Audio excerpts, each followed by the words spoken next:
Hello, my name is Chris. In this video, I'll give you a high-level overview of shortcodes and how they're used in email and text templates inside LeadCenter. Shortcodes pull in fields from a contact, appointment, or event. This lets you automate emails and texts without needing to manually enter names, dates, or other details every time. When you sign up to LeadCenter, the platform includes built-in templates for both email and SMS. For example, here's the 24-hour appointment reminder email. You can see the name, the subject line, and the body of the message.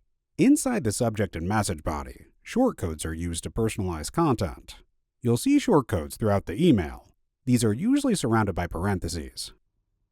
For example, this one pulls the contact's first name into the subject line. In the body, you'll notice shortcodes for the calendar name and the host name, which personalize the message automatically. You'll also see shortcodes for the date, time zone, location, and sender's name. So how do you find all the shortcodes available? In the Email Template Editor, click the Shortcodes button. This will open a full list of available shortcodes organized by category. You'll find several sections of shortcodes available, each related to different types of data you can use in emails or texts. Under Contact Basic Shortcodes, you'll see fields like Contact ID, first name, last name, full name, email, and phone. Then, in Contact Additional Shortcodes, you'll find more contact-specific fields for even deeper personalization. Under Financial Shortcodes, you'll find options like the Document Upload link and the Financial Questionnaire link.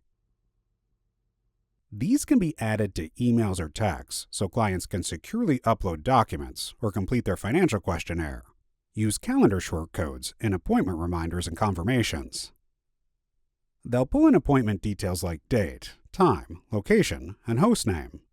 Event shortcodes are used in confirmation and reminder emails tied to events. Then you have email configuration shortcodes, a key section for email compliance and formatting. If you're using LeadCenter email marketing, it's required to include the unsubscribe link shortcode, along with the postal address shortcode. These apply to both email marketing and workflow emails.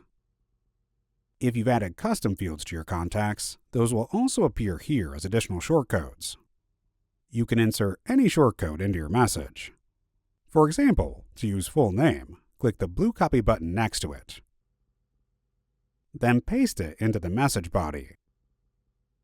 Use the preview button to check how the final message will look to the client.